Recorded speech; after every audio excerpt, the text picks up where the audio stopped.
Pernah nggak sih Anda lagi duduk di sebuah presentasi, terus lihat slide yang isinya penuh banget, dan kepala rasanya langsung pusing? Kita semua pernah ngalamin itu. Nah, hari ini kita akan bongkar rahasianya.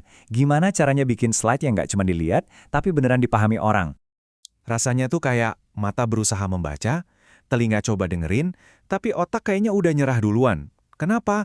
Karena informasi yang disajikan itu terlalu padat, terlalu rumit, dan jujur aja, bikin bingung.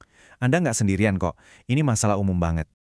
Nah, ini dia biang keroknya. Namanya dinding kata atau word wall. Slide yang dari ujung atas sampai bawah isinya teks semua. Ini alasan nomor satu kenapa audiens jadi bengong dan pesan penting Anda sama sekali nggak nyampe. Ingat ya, ini tuh bukan slide, ini dokumen yang salah alamat. Tapi, tenang, ada solusinya. Dan solusinya itu sederhana banget.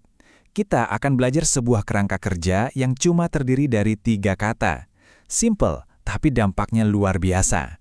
Kerangka ini datang dari para ahli di Bain & Company, dan ini bakal jadi panduan utama Anda buat bikin presentasi yang powerful. Dan 3 kata ajaib itu adalah simple, jelas, dan gampang diingat. Simple, clear, and memorable. 3 prinsip ini saling berkaitan.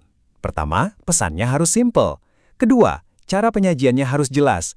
Dan kalau 2 hal itu terpenuhi, hasilnya, pesan Anda pasti bakal gampang diingat. Oke, kita bedah satu-satu ya. Prinsip pertama, jadilah simple. Ini kedengarannya gampang, tapi simple itu bukan berarti dangkal atau kurang informasi loh. Justru sebaliknya, simple itu artinya fokus. Artinya, Anda bisa menyaring semua data dan kebisingan jadi satu ide inti yang paling penting. Albert Einstein pernah bilang, kalau kamu nggak bisa menjelaskannya secara sederhana, artinya kamu belum cukup paham. Dalam banget kan? Jadi saat Anda berhasil menyederhanakan sesuatu, itu justru jadi bukti kalau Anda beneran menguasai topiknya. Dan ini bukan pemikiran baru. Ratusan tahun lalu, Leonardo da Vinci juga bilang hal yang mirip. Kesederhanaan adalah puncak dari kecanggihan. Jadi buang jauh-jauh pikiran kalau slide yang rumit dan penuh data itu keren. Justru slide yang simple dan fokus itu yang nunjukin level pemikiran yang lebih tinggi. Terus gimana caranya jadi simple? Ada satu aturan emas yang nggak bisa ditawar. 1 pesan per slide. Coba ulangi bareng saya, 1 slide, 1 pesan. Jangan pernah tergoda buat masukin 2, 3, apalagi 10 ide dalam 1 slide yang sama. Fokus! Nah, ini contoh yang bagus banget. Coba lihat yang di kiri. Itu tabel data mentah. Penuh angka, bikin pusing. Kita nggak tahu harus fokus kemana. Sekarang, lihat yang di kanan. Datanya sama, tapi diubah jadi diagram batang yang bersih. Pesannya langsung kelihatan. Waktu siklus terus membaik. Itulah kekuatan dari kesederhanaan. Oke, anggaplah Anda sudah berhasil bikin 1 pesan simple per slide. Keren, tapi itu baru setengah jalan. Langkah berikutnya adalah menyajikannya dengan jelas. Kenapa? Karena pesan yang paling brilian pun bakal sia-sia kalau tampilannya berantakan dan bikin orang bingung. Nah, kejelasan itu dibangun dari 3 elemen utama. 1. Organisasi atau tata letak slide yang logis. 2. Elemen visual yang mendukung pesan, bukan malah jadi hiasan gak penting. Dan 3. Elemen teks yang ringkas. Yang artinya kita harus bilang selamat tinggal pada dinding kata. Slide yang jelas itu seperti pemandu wisata buat mata audiens.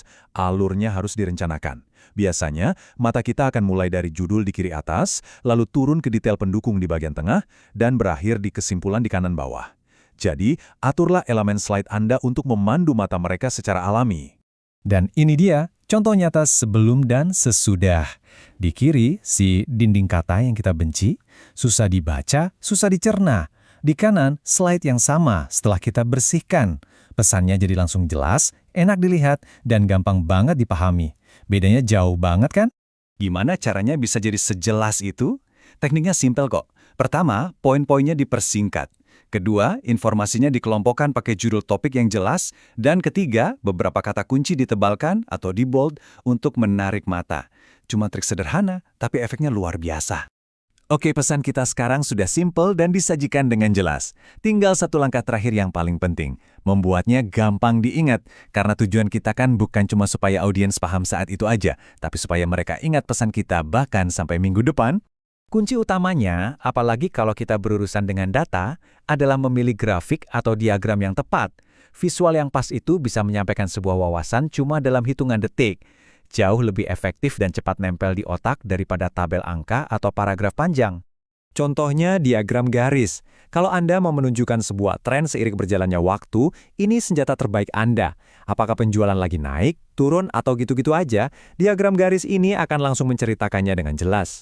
Atau gimana kalau Anda mau nunjukin sebuah nilai awal berubah karena ada penambahan dan pengurangan sampai jadi nilai akhir? Nah, pakai diagram kasket atau air terjun. Ini cocok banget buat jelasin laporan laba rugi atau perubahan anggaran. Dan yang paling umum, diagram lingkaran atau pie chart. Ini paling pas kalau Anda mau menunjukkan komposisi, misalnya berapa persen kontribusi setiap produk terhadap total penjualan. Simple dan langsung ke intinya. Nah, ini anggap saja contekan buat Anda. Kalau tujuannya mau membandingkan nilai, pakai diagram kolom atau batang. Mau nunjukin komposisi, pakai diagram lingkaran. Mau analisis hubungan antar data, pakai diagram sebar. Simpan baik-baik ya, ini berguna banget. Jadi, dengan memahami 3 prinsip tadi, simple, jelas, dan gampang diingat, Anda sekarang punya semacam kekuatan super baru dalam presentasi. Anda jadi punya kemampuan untuk menyampaikan ide dengan cara yang jauh lebih berdampak. Untuk rangkuman, ini dia prinsip-prinsip yang harus selalu Anda pegang. 1. Satu slide, satu pesan. 2. Judul jangan lebih dari 2 baris. 3. Ukuran font minimal 12. 4. Pakai maksimal 4 warna aja. Dan yang terakhir, jangan takut sama ruang kosong atau white space. Ruang kosong itu bikin slide Anda bisa bernafas. Sebelum kita tutup, saya mau kasih satu pertanyaan buat Anda. Coba pikirkan slide berikutnya yang akan Anda buat.